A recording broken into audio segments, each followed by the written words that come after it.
Video காலில் வந்து பேசியிருக்கிறார் விஜய் அவர்கள் வந்து ஒரு சில நிமிட காணொளி தான். பட் வந்து இந்தியாவிலேயே ஒரு மிகப்பெரிய ஒரு ஐடி படை வந்து நம்மகிட்ட தான் இருக்குது, நீங்கள்லாம் இனிமேல் வந்து விர்ச்சுவல் வாரியர்ஸ் அப்படிங்கிற ரீதியில் வந்து ஒரு புது சொல்லாடை வந்து பயன்படுத்தியிருக்காரு. யுத்தத்திற்கு நான் அஞ்சியவனும் இல்லை, யுத்த காலத்தில் என்னை எவனும் மிஞ்சியவனும் இல்லை, warrior is ready for war with virtual warriors. இங்கே இருக்கக்கூடிய கட்சிகளுக்கு, குறிப்பாக திமுக, பிஜேபி, அதிமுகவுக்கு பறைசாற்றும் வகையில் சொல்லியிருக்கிறாரு. யதார்த்தமான உண்மை என்னன்னாக்கா, இப்போது வெளிநாட்டில் இருக்கக்கூடிய பல கட்சிகள் இருக்குது, வெளி மாநிலங்களில் எவ்வளோ கட்சி இருக்குது. அந்த வெளி மாநிலங்களில் இருக்கக்கூடிய கட்சிகளுக்கு தமிழ்நாட்டில் எங்கேயாவது ஐடி விங் இருக்கா? பல ஆயிரம் கோடி வந்து செலவு பண்ணி ஐடி விங்கை வச்சு உருவாக்கி ஒரு பெரிய கட்டமைப்பு வச்சுருக்க நபர்களாலே இந்த சில விஷயங்கள் வந்து திறன்பட செய்ய முடியாத சூழலில் பெரிய கட்டமைப்பே இல்லாமல் பல ஆண்டு காலமாக இந்த தொண்டர்கள் விஜய்க்காக களம் காண்டு கொண்டிருந்த நபர்கள் இன்றைக்கு அரசியல் புரிதலோடு அரசியல் களத்துக்குள்ளே வந்திருக்கும் போது கூடுதலாக அவர்களுக்கு ஒரு அறிவுறுத்தலும் சொல்கிறார். நாகரிகமான முறையில் நம்ம எல்லோரும் கையாள வேண்டும் அப்படின்றதையும் அவர் பதிவு பண்ணுறாரு. கூடி கட்சியில் வந்து அதிகமாக இருக்கிறது வந்து யங்ஸ்டர்ஸ் தான். அதற்கு அடுத்த லெவலில் வந்து பெண்கள் அதிகமாக இருக்காங்க. ஒரு மகளிர் அணி நியமிக்கப்படலை, மாணவர் அணி நியமிக்கப்படலை. ஸோ ஒரு கட்சிக்கு ஒரு முக்கியமான உட்கட்டமைப்பு வந்து ஏன் வலுப்படுத்தாமல் இருக்காங்க? 28 அணி வந்து தாவேக்கா சார்பில் அனௌன்ஸ் பண்ணாங்களா? அதிகாரப்பூர்வமாக வந்துதா?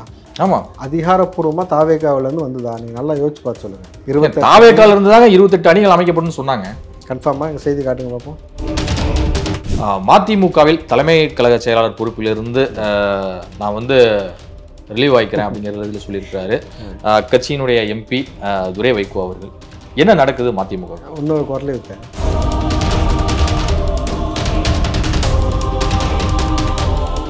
ஃபைன் டைம் மீடியா நேயர்களுக்கு வணக்கம். நான் உங்கள் சங்கீதுவன். நம்ம சிறப்பு நிகழ்ச்சியில் நம்மோடு இணைந்திருக்கிறார் காங்கிரசின் ராவுத்தர் இப்ராஹிம் அவர்கள். வணக்கம். வணக்கம். தாவேகா சார்பில் அவங்களுடைய ஐடி விங் கூட்டம், ஆலோசனை கூட்டம் வந்து நடைபெற்று இருக்கு சென்னை சோழிங்கநல்லூர் பகுதியில்.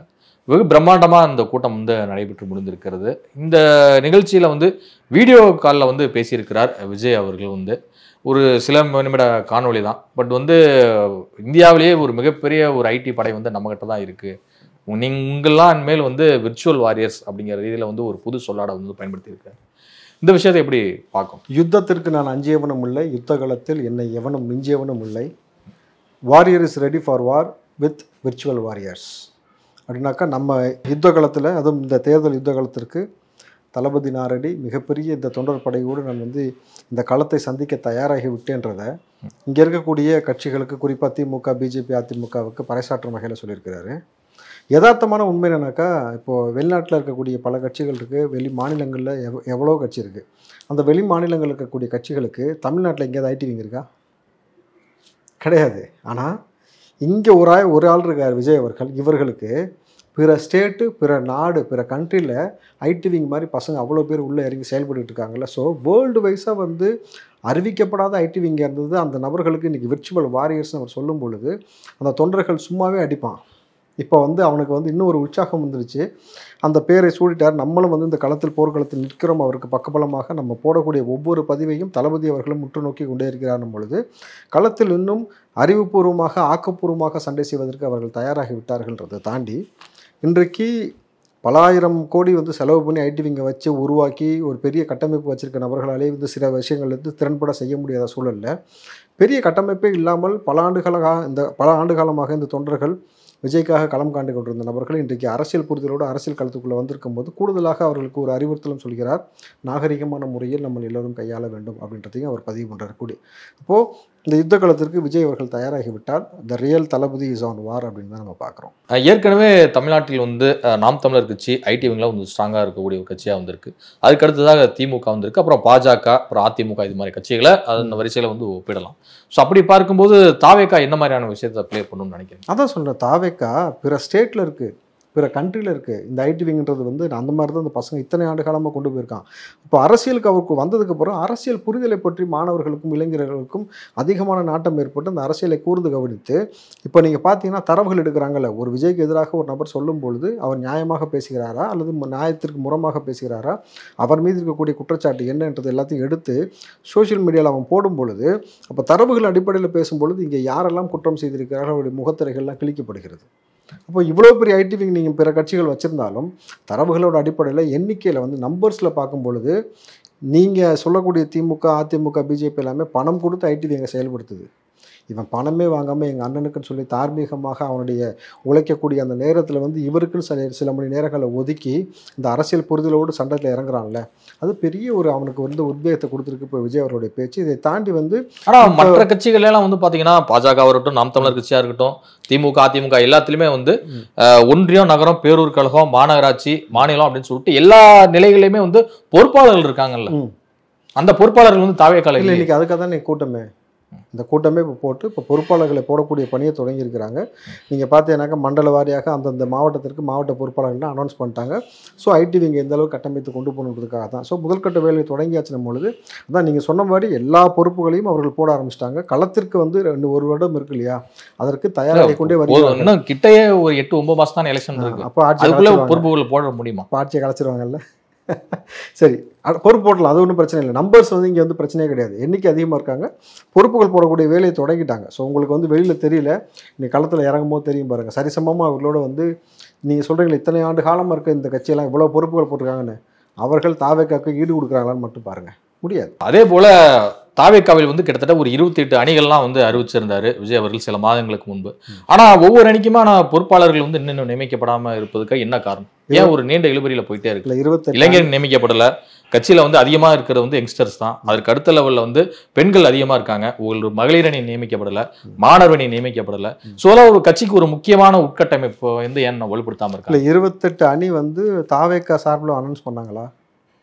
அதிகாரப்பூர்வமாக வந்ததா? ஆமாம், அதிகாரப்பூர்வமாக தாவேக்காவிலேருந்து வந்ததா? நீங்கள் நல்லா யோசிச்சு பார்த்து சொல்லுங்கள். தாவேக்கால இருந்து தாங்க 28 அணிகள் அமைக்கப்படும் சொன்னாங்க.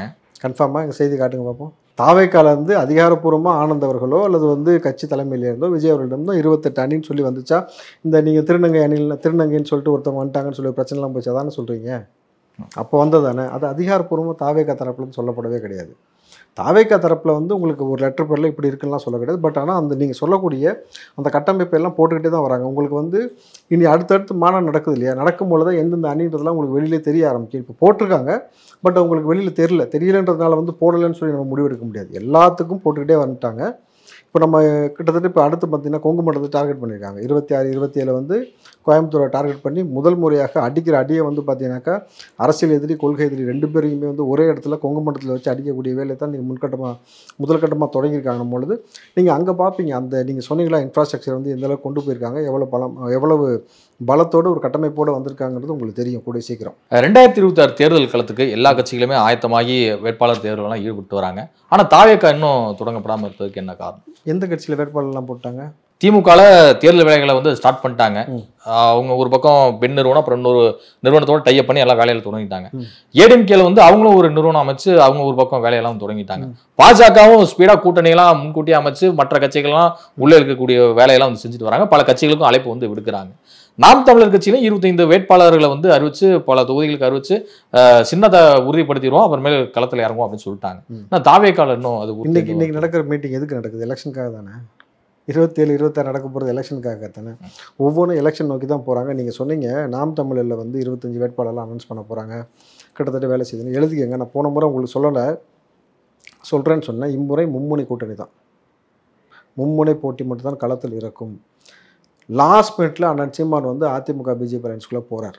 கிடைக்கப்பட்ட ஸ்ட்ராங்கா இப்போ கூட சில நிமிடங்களுக்கு முன்பு கூட்டணி ஆச்சு எனக்கு தேவையில்லை, நான் வந்து தனித்து தான் களமாடுவேன் சொல்லுவேன்னு சொல்லி எனக்குன்னு சொந்த மூலம் இருக்குன்னு சொல்லிட்டாரு. அப்படிதான் சொல்லுவேன்னு சொல்லியிருக்கிறாராம்.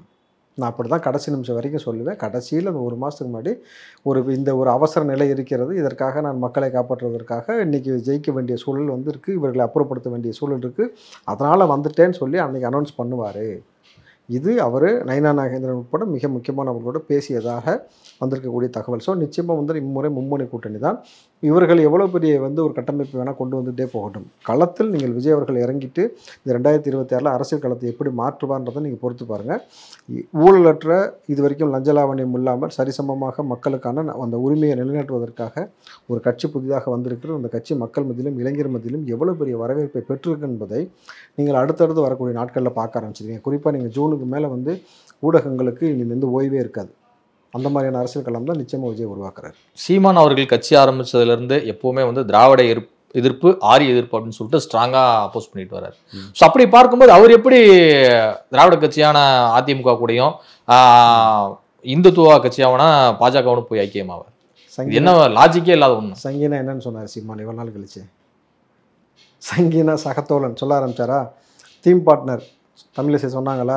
இவரும் நானும் வேறு வேறு ஆள் கிடையாது. அண்ணாமலை சொன்னாரா? நயனா நாகேந்திரன் என் மாமா தான் அப்படின்னு சொல்லி அவர் பேச ஆரம்பித்தாரா? இவர் வந்து மாப்பிள்ளைன்னு சொல்லி எல்லாமே கொண்டு போயிட்டு இருக்கிறாங்களா? அதிமுக வந்து அவர் என்னன்னு சொல்லியிருக்கிறார்? எடப்பாடி என்னன்னு சொல்லியிருக்கிறார்? இவர் எந்த உறவுமுறைகளை கொண்டு வந்திருக்கிறாரு? என்ன மாதிரி சீமானுடைய போக்கு போய்கிட்டு இருக்கு? எந்தெந்த மேடைகளில் ஏறுறாரு? நல்லா புரிஞ்சுங்க சார். நான் ஒரு விஷயம் சொல்கிறேன்னா விசாரிக்காமல் எல்லாம் சொல்ல மாட்டேன்.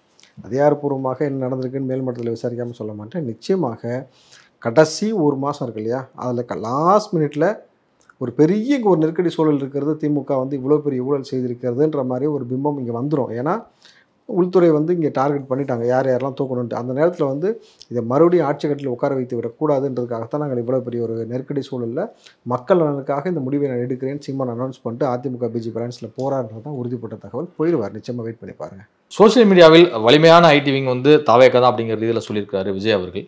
ஸோ தலைவராக இருக்கிறவர் இப்போ பெரிய கூட்டத்துக்கு வந்து தலைமை தாங்கி பல அறிவுரைகளை வந்து சொல்லியிருக்கலாமே, ஏன் அதை வந்து பேசாமல் வீடியோ காலில் மட்டும் வந்துட்டு போகிறார்? தலைவர் அவர்கள் வீடியோ காலில் வந்தாரா இல்லைன்றதெல்லாம் நமக்கு இப்போ தேவையில்லாத வேலை.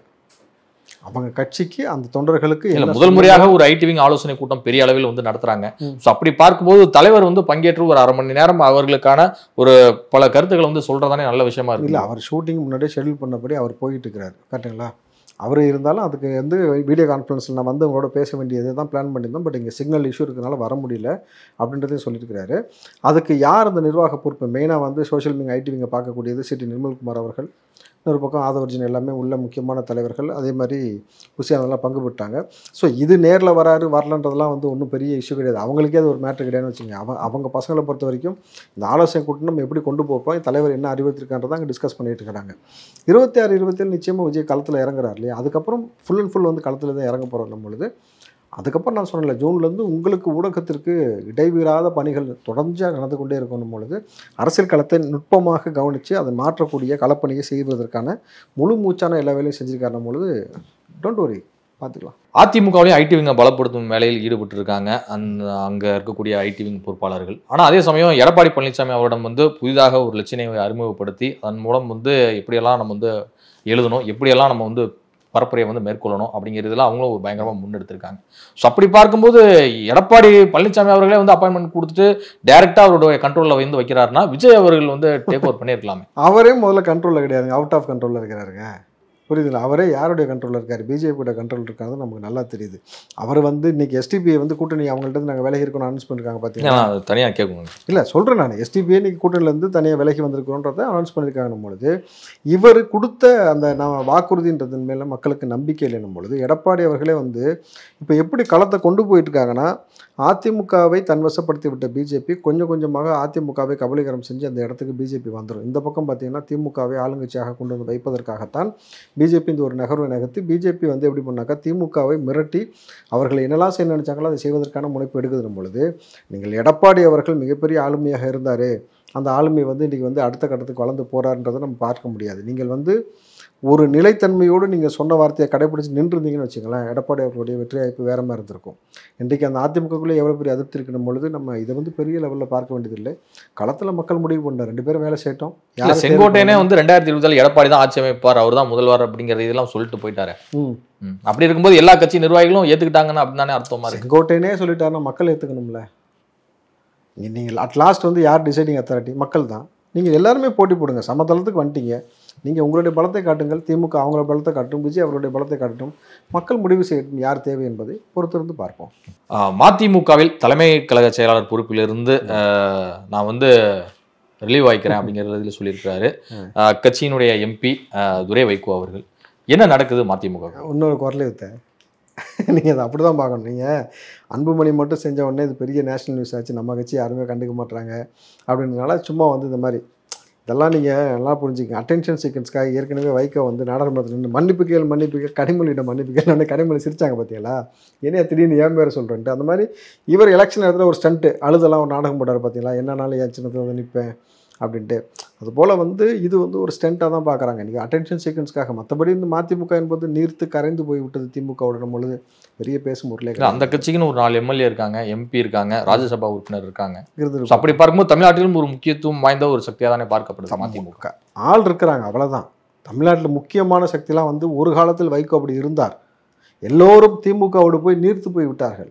அந்த திரும்ப இன்றைக்கி எப்படி போயிட்டு இருக்கான்னு பார்த்தீங்களா? திருமாவையும் ராமதாஸ் அவர்களையும் உடன்பட்டு போவதற்கு இன்றைக்கி எவ்வளோ பெரிய முன்னெடுப்பு எடுத்துருக்கு தெரியுமா திமுக?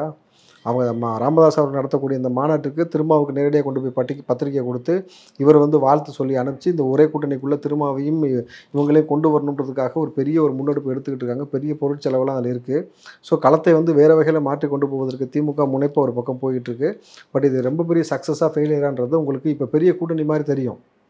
ஊழல் பட்டியலில் பல பேரை கைது செய்த பொழுது அந்த கூட்டணி உடைஞ்சு சுக்குநூறாக போகும்பொழுது என்ன ஆக போகுதுன்றது நீங்கள் பொறுத்திருந்து பாருங்கள் வருங்காலத்தில். இன்றைக்கு எடுத்த உடனே பெருசாக ஒரு பிம்பம்ன்றது நீங்கள் ஊடகத்தை வைத்து காட்டுவதன் மூலமாக அவர்களெல்லாம் பெரிய பிம்பமாக நீங்கள் பார்க்கவே முடியாது. அரசியலை பொறுத்த வரைக்கும் ஒரு நாள் பொழுதில் நிகழ்வு தலைகளாக மாறும்.